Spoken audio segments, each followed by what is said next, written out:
Stock market sanaba matamda akoina mai thiribase kari maramdagi mai thiribano kamai taraga mai paku oigani habagi maramdani ngasi nainagadaba topic ase stock market se akoina kamai taraga khangake habasini stock market se akoina friend circle dagi khangakpa ma natragana social media gi through dagi khangakpa ma masi he khangakpa mikupta akoina kai khalle stock market dagi paisa yamna tanba yai haiba wakhan sini wakhan siga loinana stock market da khong tarakpa mikupta thengnagadaba singaduni stock market tambagi mawong se akoina ani thokna yengba yai ahanbada isai thandana tamjaba ma natragana oza guru gi makhada tamuba ma masi tamuro matungda akoina khale stock market sanara matungda paisa atukki mati yamna tanbai ngamagani habagi wakhan ga loinana stock sanaba hawi ahanbadadi profit khara di sema ngamamba aduga mu nomu gi minus asalakba laitaba nate stock market ta stock market hawbadagi mangmasina sanarigay khudingi mangba miyoisu laitaba nate stock market ta hariba singasi kamai taraga profit sema ngamangadagi habagi maramda ngasi je point ani humdang lokhasage हाइरिबा point अनि अहुमजे सुमी नटगन लाले हाबदो मैमना comment section दा comment तौबिरमो अहानबा पॉइंट दा स्टॉक मार्केट हेक सानबा हौबगा था तरुक्तगिना सही अमुबुकसे मसिबुकी मनुंगदनी पैसा मांगिबसे हाइरिबा मतम मसिबौती अखोइनि स्टॉक मार्केट सानबा मतमदा यामना सेक्सिनना सानबा मदि मथौ तारि हाइरिबा मतम मसिदनी स्टॉक मार्केट सानबा मतमदा पैसा मांगिदना अथुकपा पानबा मिसु लैतबा नते सनामिसेना था तरुक्तिना सही अममु हाइजै हाइदना म्यांगी वखंदा मु खलम याई स्टॉक सानबदी सही अनि हुम सुरे सही मंगा सुरे नसाई हारिबा सनामिसेना हारिबा था तरुक सही मदुदी अखोइदी हेंदोखरे हौजि फावो प्रॉफिट सेब ngamdribsina कमाई तौबनो हंगना वहंग कया मा हंगपसु याई सनामिसेना था तरुक्तगिना सही अमु हारिबसे नॉर्मल पासलमना स्टॉक मार्केट की मरमदा खंगबा थिजनबदा संगबा मतमदो मसिबु की सांगदे संगी हाबनी अदुगा मु याम कन्न होटनबा तारगदी था अमदा था अनिदा अदुकी मतिक पैसा तानबसु लैतबा नते स्टॉक मार्केट ता अनि सुबा पॉइंट दा स्टॉक सानबगी मसाना से अदुकी मतिक याम लैरे लैरिबा असिगी मनुंगदा इसाना पामजबा मा सानगदबनी तोमना ऑप्शन सानौ नत्रगा सावना फ्यूचर सानौ हाइना हाइरकदु नत्तबा इसाना पामजबदो इक्विटी दा हाइनरगदी इक्विटी दा ऑप्शन दा हिनरगदी ऑप्शन दा सानबा तारे अदुगा मु सानदीबा से इंट्राडे रा नटगना डिलीवरी रा हाइबसे इसाना हाइनजबा मु खनबा तारे अदुगा मु सानदीबा स्टाइन से स्कापिंग ला स्विंग ट्रेडर रा नटगना पोजीशन ला हाइबदुबा खंदो मतुंगदा कोइने सानगदबने हाइतबा मसाना दुदा सानबगी महत्ता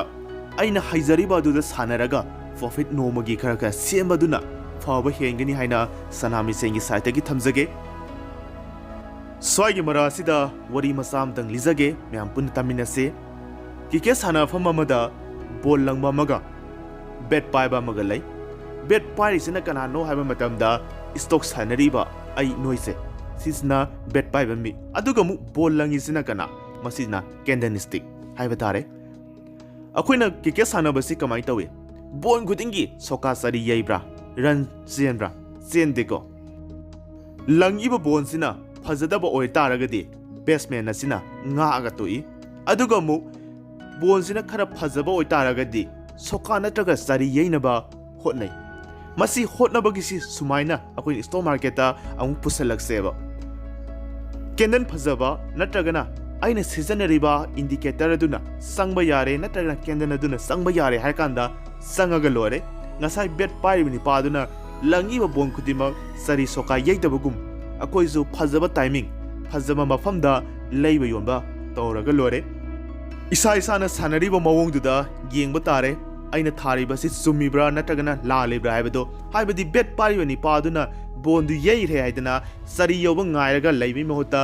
ran amani siemadu maina aina sangiba si soigiba taragadi profit khana dong warabasu natagana yamna mangdingaida lokthokpa madi taka lei thiliba bon khudimaks soka nataga sari yohoningba ngakdani adubu sari nataga soka yohodre hana laurasi stock market amu yengse aina lupa lising tara thadare lupa lising tara jina lupa lising ama tongdaba yade haina muoga leyo taragadi kariguma market no hummaga sakhi taragadi minus side oidine maduduna kike sanaba matamda run 1 to loba dumaina karigumba sangiba duna soirokpa taragadi yam thuna exit tawba amadi mathau yamna tai ahum suba point da stock market sanabagi stein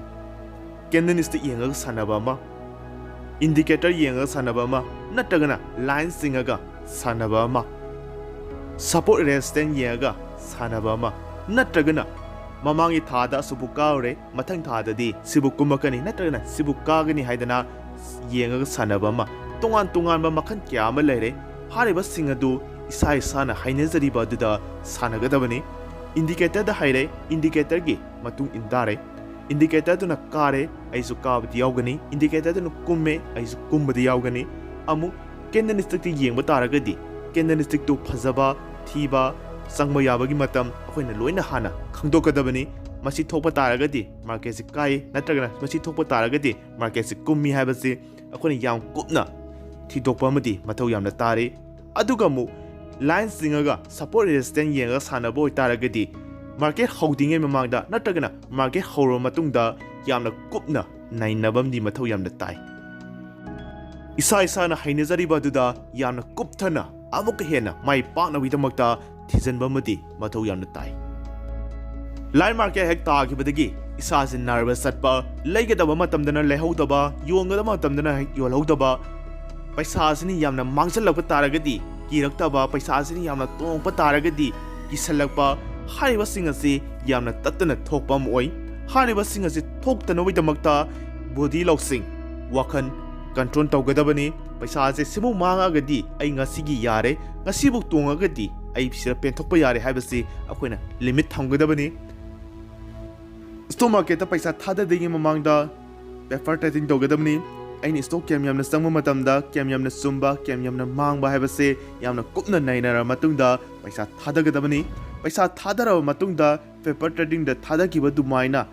si jaga da thadaragadi zumi si jaga thadaragadi mangi haibase yamna kupna khanga matungda paisa se thadagadabani stock market ki maramda tamure khangure haidana hekta stock market ta songchalaga paisa thabai thaba se sanami singi side gidi tohoningde market si kamai satlige kamai taurige prefer trading tora matungda sumi hara khanga matungda paisa thaba se tohoningi masi tawba taragadi akoina market ta tuition fee thiba se thiroi habase sanami singi side gi thamjage aduga paisa su mangoi habase sanami singi side gi thamjage mamangda pangirba singase ngana satpa taragadi stock market gi paisa mangoi habase sanami singi thajabani isa se hana phajana haibamdi daga lai market gi paisa tan gi habasidi aduki mati mi myanga fight tawrakpana maram moidana isa se haiba taragadi market gi paisa low vibesidi aduki mati yamna lai isa se haizu haitaba aduga market gi paisa lowning ba taragadi aigi yaujariba paisa ado market na sungsoi soidana lowgi gani maduduna yamna kupthana stock market ki maramda khangadabani isa se fajana phit lairaba matungda stock sanase ngasi paisa ta lowdrasu haing ta lowdrasu next month gidi ai stock market gi paisa tange haibase wakhangi loinana asa laigadabani video si yengba loro matungda comment piba kawigano meyamre pirapa comment support ki matungina sanami sena video ano sema matamda maduna thongna oijagadeni ngasigidi matang soida losenjage